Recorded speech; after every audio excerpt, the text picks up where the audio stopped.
Capítulo 46. Con su manillar erizado de faros y de sirenas, sus anchas ruedas pintadas de verde y de rojo, el depósito reluciente como un filón de plata y el sillín recubierto de piel de pantera, la máquina parecía una de esas inmensas motos que salen en las películas. Embutido en un pantalón de cuero con los bajos en forma de patas de elefante y una camisa de seda, su piloto recorría petardeando las callejas fangosas de la ciudad de la alegría. Todo el mundo conocía a aquel mocetón de gafas oscuras que repartía saludos y sonrisas como un político en vísperas de elecciones. Era un personaje tan familiar como el molá, ciego de la gran mezquita, y el viejo brahmán del templecito que había junto a las vías del tren. Se llamaba Ashoka, como el célebre emperador de la historia india. Era el hijo mayor y el principal lugarteniente del jefe de la mafia local. A pesar de sus 70.000 habitantes, la ciudad de la alegría vivía sin ninguna autoridad legal. No tenía ni alcalde, ni jueces, ni policías, como en el barrio de Chabolas de Los Pal. Este vacío no había tardado en llenarlo la mafia. Esta reinaba como dueña y señora en el slum. Dirigía, imponía tributos, arbitraba. Nadie discutía su poder. Había varias familias rivales, pero el padrino más poderoso era un hindú de gruesas gafas que tenía unos 60 años y que vivía con sus hijos, sus mujeres y su clan en un edificio moderno de 4 plantas construido cerca del slum, al otro lado de la Grand Trunk Road, la gran carretera Delhi-Calcuta. Se llamaba Kartik Babu, nombre que su padre le había puesto en homenaje al hijo de Shiva, dios de la guerra. Casi todas las tabernas clandestinas del slum eran de su propiedad. Controlaba también el tráfico de estupefacientes y la prostitución local. Además, podía jactarse de ser uno de los mayores propietarios inmobiliarios de Anand Nagar. Había sabido elegir a sus inquilinos con una gran habilidad. En vez de familias de refugiados, había preferido vacas y búfalas. La mayor parte de los establos que albergaban los 8.500 animales de cuerna que vivían en el slum le pertenecían. Esta invasión animal con su hedor, su cortejo de millones de moscas, el río de estiércol líquido que vertía todos los días en las cloacas, se remontaba al día en que por razones de higiene el ayuntamiento expulsó los establos del centro de Calcuta. Se anunció a bombo y platillos la creación de lecherías municipales en el exterior de la ciudad. Pero, como siempre, no se hizo nada y los animales simplemente encontraron acomodo en la ciudad de la alegría y en otros slums. El padrino fue uno de los principales beneficiarios de esta operación. Era más ventajoso alojar una vaca que una familia de 9 personas, como él mismo decía. Por el mismo alquiler y el mismo espacio no se arriesga uno a la menor reclamación. Todo el mundo sabía que el padrino disponía de otras muchas fuentes de ingresos. Sobre todo dirigía una red de peristas que compraban y revendían las mercancías robadas en los vagones del tren. Las ganancias de este racket se cifraban en millones de rupias, pero sobre todo obtenía beneficios considerables de una explotación particularmente odiosa. Sacaba dinero de los leprosos de Anand Nagar. No contento con cobrar los alquileres de sus miserables casuchas, les obligaba a pagarle un canon diario de 1 o 2 rupias a cambio de su protección y de un lugar para mendigar en una acera de la estación de Jorra.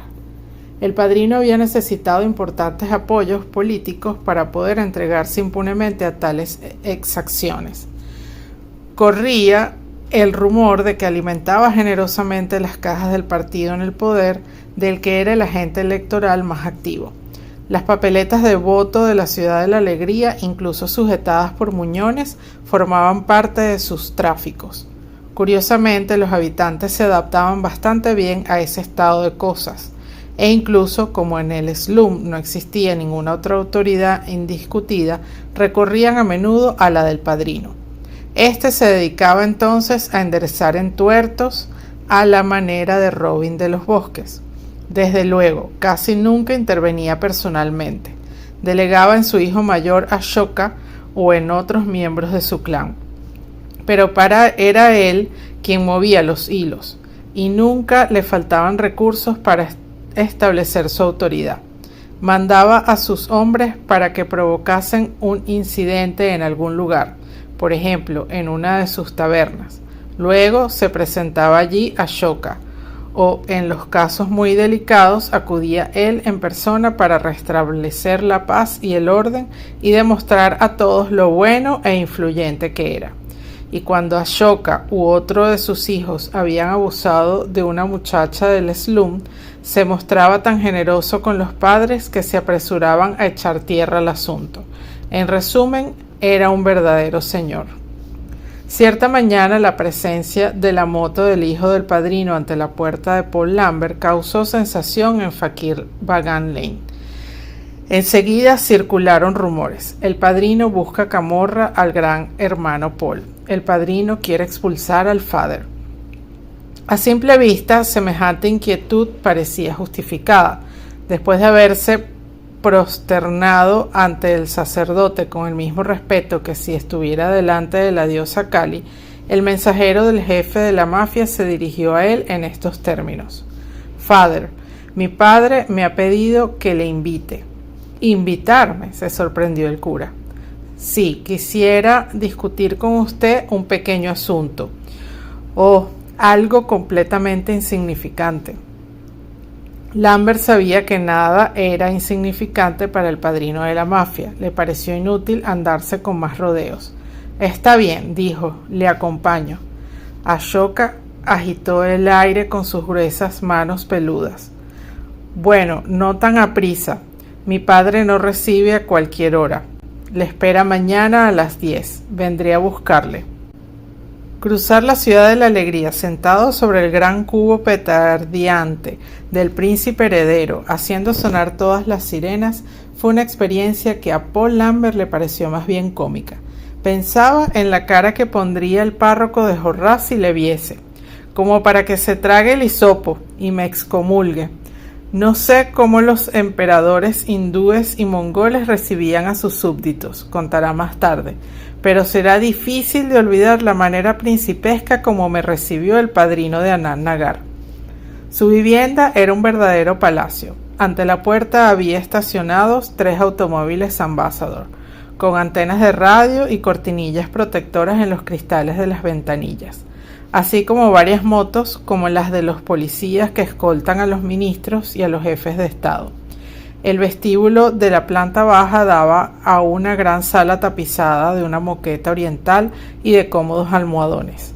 Un pequeño altar con un lingam de Shiva, las imágenes de numerosos dioses y una campanilla para tocar la puya decoraba un ángulo de la estancia. Por todas partes ardían bastoncillos de incienso, exhalando un perfume que mareaba. El padrino se sentaba en una especie de trono de madera esculpida con motivos de nácar y de marfil incrustados. Llevaba un gorro blanco y un chaleco de terciopelo negro sobre una larga camisa de algodón blanco. Unas gafas ahumadas de cristales muy gruesos le ocultaban completamente los ojos, pero podían adivinarse sus reacciones por el brusco fruncimiento de sus espesas cejas. Ashoka indicó por señas al visitante que se sentara en el almohadón situado ante su padre. Unos criados con turbante trajeron boles de té y botellas de limonada helada, así como una fuente de dulces bengalíes. El padrino vació una de las botellas y luego se puso a dar golpecitos en el brazo de su sillón con el grueso topacio que adornaba su dedo índice. Father, bienvenido a esta casa, dijo con voz ceremoniosa y un poco sorda. Considérela como su propia casa. Carraspeó sin esperar respuesta y envió un soberbio escupitajo a un recipiente de cobre que brillaba cerca de su pie derecho. Lambert observó entonces que usaba sandalias, cuyas correas tenían incrustaciones de piedras preciosas. Es un gran honor haberle conocido, añadió su anfitrión. Uno de los criados reapareció con una bandeja sobre la cual había unos cigarros atados entre sí por un cordón. El jefe de la mafia tiró del cordón y ofreció un cigarro al sacerdote, quien rehusó. El padrino encendió el suyo sin mostrar la menor prisa.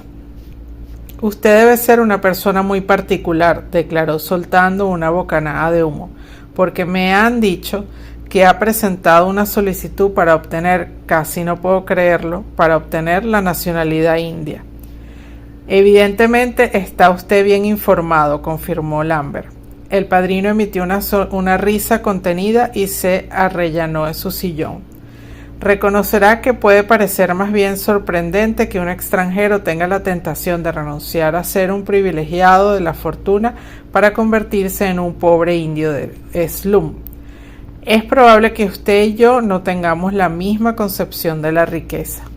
En cualquier caso, me sentiré orgulloso de contar con un nuevo compatriota como usted, y si por casualidad tardan en contestar a su solicitud, dígamelo, tengo amigos, trataré de influir.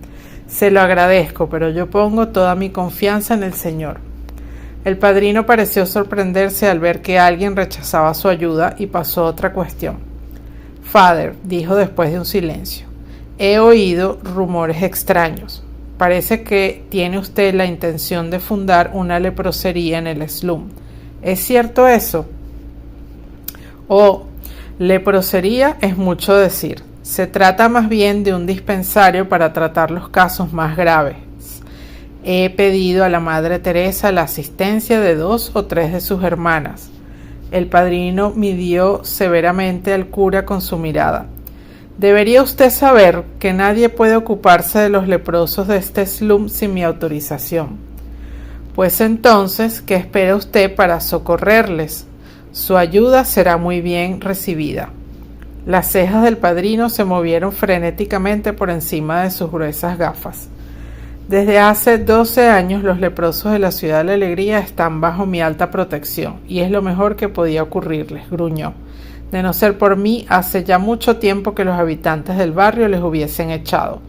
Se inclinó hacia adelante con una expresión repentinamente cómplice.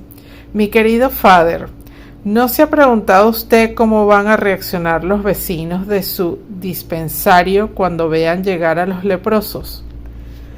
Confío en la compasión de mis hermanos, dijo Lambert. ¿Compasión? Ustedes, los hombres santos, hablan siempre de compasión. En vez de compasión, va a tener un alboroto. Pegarán fuego a su dispensario y lincharán a sus leprosos. Paul Lambert apretó los dientes, prefiriendo no responder. Este tipo es un granuja, pero probablemente tiene razón, pensó. El padrino volvió a encender su cigarro y lanzó una bocanada de aire echando la cabeza hacia atrás. Solo veo una manera de evitar todos estos trastornos. ¿Y cuál es?